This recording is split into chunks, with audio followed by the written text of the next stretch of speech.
کلمہ پاک بھی کتنا پیارا وظیفہ آپ کو پتہ ہے؟ افضل الذکر، حدیث میں کہا گیا سب سے افضل ذکر کیا ہے؟ لا الہ الا اللہ۔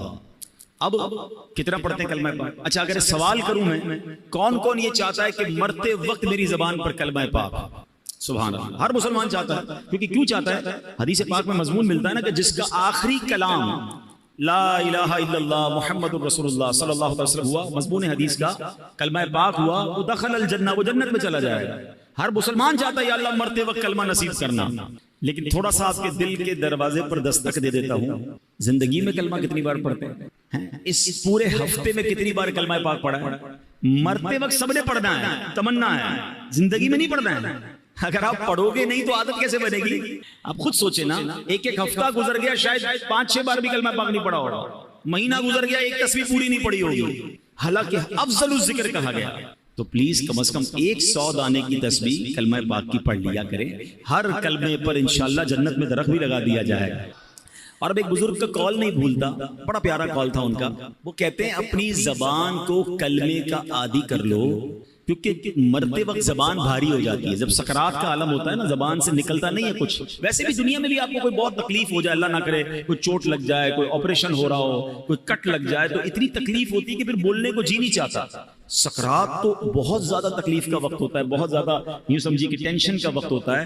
تو بزرگ نے فرمایا کہ اپنی زبان کو کلمے کا ایسا عادی کر لو کہ جب زبان بھاری ہو جائے تب بھی تمہاری زبان سے کلمہ نکل جائے۔ جو زندگی میں پڑھتا ہی نہیں اس کو مرتے وقت کلمہ کیسے نصیب ہوگا؟ خود سوچے نا۔ تو عادت ہونی چاہیے روزانہ کلمہ پاک لا الہ الا اللہ محمد الرسول اللہ، یا ایسا کریں کہ 10-12 بار لا الہ الا اللہ پڑھ لے، پھر 2-3 بار محمد الرسول اللہ پورا پڑھ لے، لیکن یہ پڑھتے رہیں، جتنا ہو سکے پڑھتے رہیں، تو انشاءاللہ آپ کو ذکر الہی کا بھی ثواب ملے گا اور کلمہ پاک کی برکتیں نصیب ہوں گی۔ آئیے مل کر محبت کے ساتھ بآواز بلند درود پاک پڑھ لیں، صلو علی الحبیب صلی اللہ علیہ وسلم۔ حضرت سیدنا ابراہیم بن ادھم رحمت اللہ تعالی علیہ، یہ بہت بڑے اللہ کے ولی، اور یہ بعد میں بلخ شہر کے بادشاہ بھی بن گئے، مگر جب یہ خود ایک زمانے میں بادشاہ تھے، توبہ کر کے تو یہ انہوں نے بادشاہ چھوڑ دی، مگر یہ پہلے بلخ شہر کے بادشاہ تھے، بہت امیر زادے تھے۔ تو ہوا یہ کہ ایک مرتبہ کسی نے آپ سے پوچھا کہ علی جان یہ آپ کی زندگی میں انقلاب کیسے آیا؟ آپ تو بڑے بادشاہ تھے اور اب توبہ کر لی اور اب آپ ایک بالکل عام انسان کی زندگی بسر کرتے ہیں۔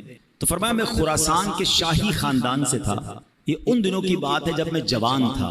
ایک دن میں شکار کے ارادے سے جنگل میں نکلا اور میں شکار کے لیے جانور ڈھونڈ رہا تھا، اچانک مجھے غیب سے ایک آواز آئی، کوئی کہنے والا کہہ رہا تھا اے ابراہیم کیا تمہیں اس لیے پیدا کیا گیا؟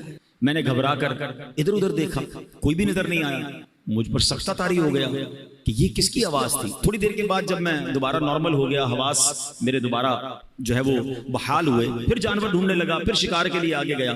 کچھ ہی دور چلا تھا کہ جس زمین پر میں چل رہا تھا اس کے اندر سے آواز آئی اے ابراہیم اس میں کوئی شک نہیں کہ تمہیں ان کاموں کے لیے پیدا نہیں کیا گیا۔ اس غیبی آواز نے میرے دل کی دنیا بدل دی۔ میرا ملازم جو بکریاں چرا رہا تھا اس کو میں نے اپنا قیمتی لباس دے دیا، اس کا اونی لباس میں نے خود پہنا، سب کچھ چھوڑ چھاڑ کر میں مکہ مکرمہ کی طرف چلا گیا۔ حضرت ابراہیم بن ادھم کی زندگی کے اور بھی بڑے پیارے واقعات ملتے ہیں کہ یہ بادشاہت چھوڑنے کے کیسے کیسے واقعات ہوئے کہ ایک بار کیا ہوا کہ آپ فرماتے کہ میرا بڑا زبردست محل تھا، ایک شخص اندر آیا، اسٹرینجر تھا، میں جانتا نہیں تھا، کوئی ان نون آدمی تھا، مگر اندر آ کر وہ کہتا ہے کہ مجھے یہ مسافر خانہ اچھا نہیں لگا۔ حضرت ابراہیم بن ادھم کہتے ہیں اتنا بڑا محل، اتنا بڑا بادشاہ کا محل، کہتے ہیں مسافر خانہ؟ کہتے ہیں حضرت آپ کو مسافر خانہ نظر آ رہا ہے؟ اتنا بڑا محل ہے، اتنی شاندار کمرے ہیں۔ تو بزرگ کہتے ہیں یہ بتاؤ تم سے پہلے یہاں کون رہتا تھا؟ کہ میرے والد رہتے تھے۔ کہ اس سے پہلے کون رہتا تھا؟ کہ دادا رہتے تھے۔ اچھا اس سے پہلے کون تھا؟ کہ پردادا رہتے تھے۔ تو کہ پھر بتاؤ مسافر خانہ کس کو کہتے ہیں؟ ایک آتا ہے پہلا چلا جاتا ہے، پھر اگلا آتا ہے اس سے پہلے والا چلا جاتا ہے، ایک آ رہا ہے دوسرا جا رہا ہے، مسافر خانہ نہیں تو کیا ہے؟ کہتے یہ بات مجھے میرے دل پہ اثر کر گئی کہ واقعی جس محل کو، جس جائیداد کو، جن چیزوں کو میں سب کچھ سمجھ رہا ہوں یہ تو جانے والی ہے۔ اور پھر حضرت ابراہیم بن ادھم رحمت اللہ تعالی علیہ نے یہ بات جب اپنے کے دل میں بیٹھ گئی نا تو وہ اللہ تعالیٰ کی راہ میں نکل گئے، اپنا سارا مال اللہ کی راہ میں خرچ کیا، تارک الدنیا ہو گئے۔ تو آپ ایک بار دریا کے کنارے بیٹھ کر گدڑی سی رہے تھے، تو ایک قریبی ریاست کا بادشاہ وہاں سے گزرا، اس نے کہا اے ابراہیم اتنی بڑی بادشاہت چھوڑ دی، آج دریا کنارے بیٹھ کر اپنی رضائی خود سی رہے ہو، تمہارے آگے پیچھے تو بڑے نوکر چاکر تھے، اس سے کیا ملا تمہیں؟ حضرت ابراہیم بن ادم نے وہ جو سوئی جس سے آپ رضائی سی رہے تھے آپ نے وہ دریا میں ڈال دی اور دریا میں آواز لگائی کہ اے دریا کی مچھلیوں میری سوئی تلاش کر کے دو۔ جو بادشاہ تھا وہ دیکھ کر حیران ہو گیا کہ بہت ساری مچھلیاں اوپر آئیں، کسی کے منہ میں سونے کی سوئی ہے، کسی کے منہ میں چاندی کی سوئی ہے، سب ایک ایک سوئی لے کر آ گئے۔ آپ نے فرمایا نہیں مجھے میری سوئی چاہیے۔ دوبارہ ایک مچھلی گئی اور سوئی لے کر آئی۔ حضرت ابراہیم بن ادم نے اس بادشاہ کو دیکھ کر کہا بتاؤ تمہاری حکومت اچھی ہے یہ حکومت اچھی ہے؟ جو اللہ کے لیے قربان کرتا ہے، جو اللہ کی طرف چل پڑتا ہے، اللہ پھر مخلوق کے دلوں میں اس کی عزت ڈال دیتا ہے۔ اے میرے پیارے اسلامی بھائیوں، حضرت ابراہیم بن ادم رحمۃ اللہ تعالی سے جو سوال کیا گیا تھا نا، یہ بڑا اہم سوال ہے۔ ہم نے آج اپنے آپ سے بھی یہ سوال کرتے رہنا چاہیے۔ آپ سے کیا غیبی آواز آئی تھی؟ الہذا خلقتا، کیا تمہیں اس لیے پیدا کیا گیا؟ اب ہم اپنے بارے میں غور کریں۔ ضروری تو نہیں کر کسی کو غیبی آواز آئے، مگر اس واقعے سے ہم سب کو اپنے آپ سے بار بار پوچھنا ہے۔ ہم جب موبائل استعمال کرتے ہیں اور جو کچھ دیکھ رہے ہیں تو کاش دل سے یہ سوال آئے کیا میں اس کام کے لیے پیدا کیا گیا ہوں جو میں کر رہا ہوں؟ اپنے آپ سے پوچھیں نا۔ اسی طرح ہم کچھ پڑھ رہے ہیں، کیا پڑھ رہے ہیں؟ یہ پڑھنے سے فائدہ ہوگا یا رب ناراض ہوگا؟ یہ پڑھنے والی چیز ہے بھی کہ نہیں؟ کاش اپنے آپ سے سوال کرے کیا جو میں کر رہا ہوں اسی لیے مجھے پیدا کیا گیا ہے؟ ہم کہیں جا رہے ہیں، کس طرف جا رہے ہیں؟ نیکی کی طرف یا بری محفل کی طرف؟ شراب کھانے کی طرف، جوا کھانے کی طرف، بے حیائی کی طرف، دوستوں کے ساتھ برے کاموں کی طرف؟ کاش دل سے یہ سوال آ جائے کیا تجھے اس لیے پیدا کیا گیا جس لیے تو جا رہا؟ ایک ایک چیز ہم کاروبار کر رہے ہیں، جو بھی کاروبار کر رہے ہیں اپنے آپ سے پوچھیں کیا مجھے اس لیے پیدا کیا گیا جس انداز سے میں کاروبار کر رہا ہوں؟ ہم غور کر لیں اپنے ہر عمل پر۔ اے میرے پیارے اسلامی بھائیوں، اگر ایسا نہیں ہے تو پھر ایسا نہ ہو کہ رب عز و جل مجھ سے ناراض ہو جائے، کہیں میں اپنی زندگی غلط یا فضول کاموں میں تو نہیں گوا رہا ہوں۔ شاعر لکھتے ہیں کچھ مقصد حیات ضروری ہے دوستوں، کچھ مقصد حیات ضروری ہے دوستوں، کہنا یہ دل کی بات ضروری ہے دوستوں، جو فکر آخرت میں گزاری وہ مکمل، ورنہ تو یہ حیات ادھوری ہے دوستوں۔ کس کام میں زندگی گزر رہی ہے؟ ایک بات یاد رکھیے، ہم میں سے کوئی یہاں 15 سال، کوئی 20 سال، کوئی 30، کوئی 50، کوئی 60 سال کا بھائی بیٹھا ہے، لیکن غور کیجئے کبھی ہم نے غور کیا، معلوم کرنے کی کوشش کی مجھے دنیا میں بھیجا کیوں گیا ہے؟ ہر چیز کے بنانے کا ایک ریزن ہے نا۔ آپ کے کئیوں کے سر پہ ٹوپی ہے، ٹوپی کیوں بنائی؟ سر کو ڈھانپنے کے لیے۔ لباس ہے کیوں بنا؟ کپڑے پہننے کے لیے۔ گھڑی ہے کیوں ہے؟ ٹائم بتانے کے لیے۔ قلم ہے کیوں بنائی؟ لکھنے کے لیے۔ اشرف المخلوقات بنا دیا رب نے، کس لیے؟ پتہ ہی نہیں ہے کہ میری تخلیق کا، مجھے بنانے کا مقصد کیا ہے۔ اور ایک اور سوال میں کرنا چاہوں گا، آپ کے جیب میں قلم ہوتی ہے، جب تک لکھتی ہے کہاں رہتی ہے؟ جیب میں، سینے کے ساتھ۔ لکھنا بند کر دے، ختم کر دے، پھر کہاں جاتی ہے؟ ڈسٹ بن میں۔ مقصد ختم ہو گیا نا، اب اس پین کا حاصل کوئی نہیں ہے۔ اگر میں اور آپ مقصد کے مطابق زندگی نہیں گزار رہے تو پھر کہاں جائیں گے؟ غور کیجئے نا، ایک طرف تو اشرف المخلوقات میں کہا جا رہا ہے، مگر یہی بندہ جس مقصد کے لیے سے بنایا گیا، اول تو کئیوں کو مقصد ہی نہیں پتا، اور اگر معلوم ہے تو کیا زندگی اس مقصد کے تحت گزر رہی ہے؟ اب مولانا جلال الدین رومی بہت مشہور صوفی بزرگ ہیں، فرماتے ہیں اگر تمہیں بادشاہ کسی خاص کام کے لیے بھیجے، چلے آج کی زبان میں کہہ دوں کہ آپ کا کوئی سیٹ ہے، باس ہے، کہیں آپ جاب کرتے ہیں، ٹھیک ہے نا، آپ کا افسر ہے، آپ کو کہے خاص کام ہے فلاں کام کر کے آؤ، آپ وہ کام کرنے نکلیں اور راستے میں بہت سارے دوسرے کام کرنے لگ جائیں اور پرٹیکولرلی جس کام کے لیے بھیجا وہ کام ہی نہ کریں، تو بتائیے وہ بادشاہ جو ہے یا وہ جو باس ہے، وہ آپ کا افسر ہے، وہ خوش ہوگا یا ناراض ہوگا؟ یہ بھیجا کس کام کے لیے تھا؟ آپ کے سر وہ اس کو چھوڑے باقی بہت سارے کر کے آیا ہوں، بھائی اس کے لیے تو بھیجا ہی نہیں تھا، جو کام کرنے بھیجا تھا ادھر گئے ہی نہیں، وہ کیا ہی نہیں۔ اللہ اکبر۔ اب آؤ میں قرآن کی زبانی بتاتا ہوں، میں اور آپ بنائے کس لیے گئے؟ مجھے اور آپ کو بھیجا کس لیے گیا ہے؟ مقصد حیات کیا ہے میرا اور آپ کا؟ رب کا کلام پارہ نمبر 22 ہے، سورہ احزاب۔ اللہ کیا ارشاد فرماتا ہے، غور سے سنیے گا۔ اِنَّا عَرَضْنَا الْأَمَانَةَ عَلَى السَّمَاوَاتِ وَالْأَرْضِ وَالْجِبَالِ فَأَبَيْنَا أَن يَحْمِلْنَهَا وَأَشْفَقْنَا مِنْهَا وَحَمَلَهَا الْإِنسَانُ۔ آسان ترجمہ قرآن کنز العرفان۔ اللہ فرماتا ہے بے شک ہم نے آسمانوں اور زمین اور پہاڑوں پر امانت پیش کی، امانت پیش فرمائی تو انہوں نے اس کے اٹھانے سے انکار کیا اور اس سے ڈر گئے، اور انسان نے اس امانت کو اٹھا لیا۔ یعنی ذرا غور کیجئے، آسمان، زمین، پہاڑ کیسی مضبوط اور عجیب مخلوقات ہیں، انہوں نے جس امانت کا بوجھ نہ اٹھایا وہ انسان نے اپنے ذمے لے لیا۔ اچھا پھر ہوا کیا کہ آسمانوں، زمین، پہاڑوں کو وہ عزت نہ ملی جو اللہ نے عزت انسان کو بخش دی، کیونکہ انسان کو اشرف المخلوقات فرما دیا گیا۔ لیکن اب سوال یہ، وہ امانت کیا ہے جس کو اٹھانے سے پہاڑ نے انکار کر دیا، زمین نے انکار کر دیا، ٹھیک ہے، آسمان نے انکار کر دیا؟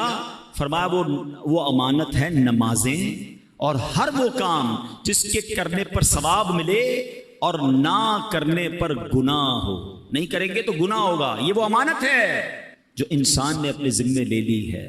اور اللہ نے پھر انسان کو کیا شرف دیا؟ وَلَقَدْ كَرَّمْنَا بَنِي آدَمَ، اور بے شک ہم نے اولاد آدم کو عزت دی۔ مزید فرماتے ہیں اگر تم کہو میں یہ ایک کام عبادت نہیں کرتا تو نہ صحیح، اور بھی تو بہت سے کام کرتا ہوں، یاد رکھ انسان اور کاموں کے لیے دنیا میں نہیں آیا، یہ تو ایسے ہے۔ اب ذرا غور کیجئے، علماء نے بڑی پیاری مثال دی، کسی کے پاس قیمتی لوہے کی انمول تلوار ہو اور شاہی خزانوں میں ایسی تلوار ملتی ہو، کسی کو وہ تلوار مل جائے اور وہ کہے جناب میں اس تلوار سے اب گوشت کاٹا کروں گا، چھری والا کام میں اس تلوار سے لوں جو کروڑوں روپے کی تلوار ہو، میں فارغ تو نہیں کر رہا نا، اس تلوار کو استعمال تو کر رہا ہوں۔ تو عقل مند کیا کہیں گے؟ یہ تلوار اس لیے نہیں بنی، یہ کام تو 15 20 100 روپے کی چھری کر سکتی ہے، تم شاہی خزانے کی انمول تلوار سے پیاز کاٹ رہے ہو۔ ایک اور مثال دی علماء نے کہ کسی کو سونے کی دیگ مل جائے، خزانے کے اندر سے پہلے کے زمانے میں ہوتی تھی، سونے کی دیگ مل جائے اور اس سونے کی دیگ میں وہ شلجم پکانے لگ جائے، حالانکہ اس دیگ کے چھوٹے سے ٹکڑے سے نہ جانے اور کتنی دیگیں آ جائیں گی۔ یعنی یہ جو خزانے ہوتے ہیں یہ اس طرح کے معمولی کاموں کے استعمال کرنے کے لیے نہیں ہوتے۔ علماء نے ایک اور مثال دی، کسی کو بڑی قیمتی تلوار ملے اور وہ دیوار میں اس تلوار کو گاڑ لے اور اس پر جناب لوہے ٹوٹے ہوئے برتن لٹکائے یا اپنے کپڑے سکھائے، تو لوگ کیا کہیں گے؟ یہ تو کوئی چھوٹی سی لکڑی لگا کر بھی کام ہو سکتا تھا، اتنی قیمتی تلوار کو اس لیے نہیں بنایا گیا۔ اب اگر آپ آج کے دور میں اگر آپ غور کریں کہ کوئی قیمتی ہماری چیز ہے اس کو ہم پراپر استعمال نہ کریں، فضول استعمال کریں، تو لوگ کیا کہتے ہیں؟ یار یہ کیا کر رہے ہو، یہ اس کام کے لیے تو چیز نہیں بنی ہے۔ اچھا دنیا کی چیزوں کے لیے ہمیں یہ بات سمجھ آ رہی ہے، مگر غور کیجئے مجھے رب نے جس لیے بنایا ہے میں وہ نہیں کر رہا ہوں اور بہت سارے کام کر رہا ہوں، تو پھر بتائیں ہم اپنے مقصد حیات پر ہیں یا ہٹ چکے ہیں؟ قرآن کیا کہتا ہے پتہ ہے میری اور آپ کی قیمت کیا ہے؟ آپ کہیں گے یار آپ اتنی قیمتی تلواروں کی اور سونے کی دیگ کی مثال دے رہے ہیں، ہم تو غریب سے لوگ ہیں، ہماری کون سی قیمت ہے؟ آپ کو پتہ ہی نہیں ہماری اور آپ کی قیمت کیا ہے، اس کا قیمت بھی میری اور آپ کی قرآن ارشاد فرماتا ہے۔ سنو اے انسانوں، اے مسلمانوں، رب نے کیا شاندار تمہاری قیمت فرمائی ہے۔ اللہ فرماتا ہے ان اللہ اشترى من المؤمنین انفسهم واموالهم بان لهم الجنہ، قرآن کہتا ہے بے شک اللہ نے مسلمانوں سے ان کی جانیں اور ان کے مال اس بدلے میں خرید لیے کہ ان کے لیے جنت ہے۔ ہمارا سودا ہو چکا ہے، میری جان میرا مال یہ سب میرے رب کا ہے، اور اس کے بدلے کیا ملنا ہے؟ رب نے اس کے بدلے جنت کا مول دینا ہے۔ اب ہم دیکھیں کہ ہمیں کیا خوبصورت مول ملنے والا ہے، مگر ہم کر کیا رہے ہیں؟ ہم کن کاموں میں لگ گئے؟ ہم اللہ کی نافرمانی میں لگ گئے۔ بڑی مشہور آیت ہے، ہم سب نے کئی بار سنی ہوگی، وَمَا خَلَقْتُ الْجِنَّ وَالْإِنسَ إِلَّا لِيَعْبُدُونَ۔ اللہ کیا فرماتا ہے؟ میں نے انسان اور جنات کو نہیں بنایا مگر اپنی عبادت کے لیے، یعنی اللہ نے مجھے اور آپ کو اپنی عبادت کے لیے بنایا۔ اب عبادت چھوڑ کر ساری دنیا کے کام کر رہے ہیں، کئیوں کی نمازیں قضا ہو رہی ہیں، کوئی جناب گناہوں میں پڑا ہوا ہے، کوئی اللہ کی نافرمانی میں پڑا ہوا ہے، رب کی ناراضی والے کاموں میں پڑا ہوا ہے۔ کیا لوٹنا نہیں ہے؟ کیا اللہ کی بارگاہ میں جانا نہیں ہے؟